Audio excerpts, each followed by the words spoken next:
Pivoting from nouns back to verbs, let's talk about a very important verb, the verb to be. While the other auxiliary verb to have, abeo, abere, is totally regular, the verb to be is an anomalous verb with a large number of oddities. Given these irregularities, we would normally study it after all the regular verbs, but given its great importance and ubiquitousness, it is hard to avoid, so let's look at it now. Sum is missing forms that all regular verbs have, such as the supine, the gerund, and even some participial forms, with the exception of the future participle. Sum only has 3 out of the 4 principal parts, which as a reminder are the forms that give us the stems, which enable us to conjugate verbs in all tenses, like eat, ate, eaten, or throw, threw, thrown. If we compare the 3 forms of sum, sum-esse-fui,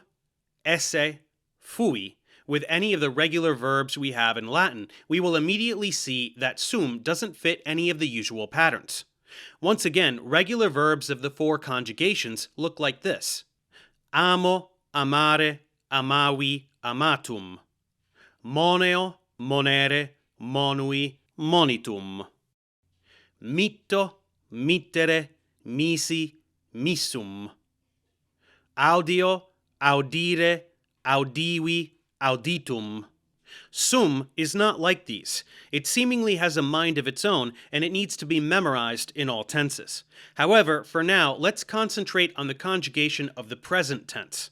Present indicative describes something happening right now. In the present tense, sum uses 2 different stems. It can be scary at first, but these endings are not too terrible. In fact, it's just the stem that is irregular.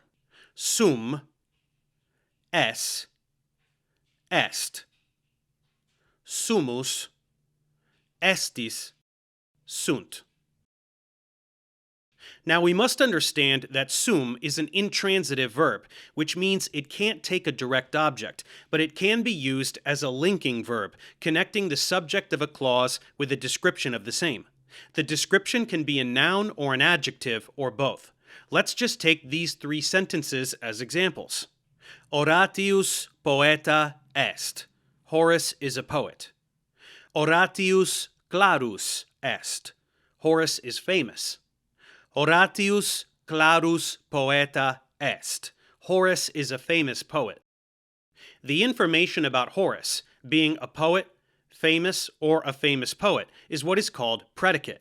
In these examples with sum, the predicate will always be in nominative case. We will talk more extensively about this after viewing first-class adjectives. Now, sometimes you can also translate sum as meaning to exist or to be there. Canis in via est. Multa pecunia est. Another thing that is common in Latin is a construction of to be to substitute to have, used with a dative of possession. Sunt ne tibi 3 filiae? Literally translated, are 3 daughters to you? Rather than, abesne 3 filias? Do you have 3 daughters?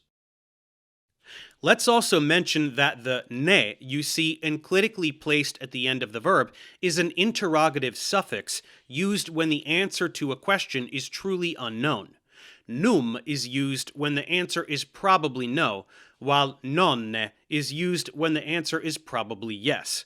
But that's a bit of extra information we don't have to fixate on now. Instead, with the present tense of this verb understood, let's check comprehension.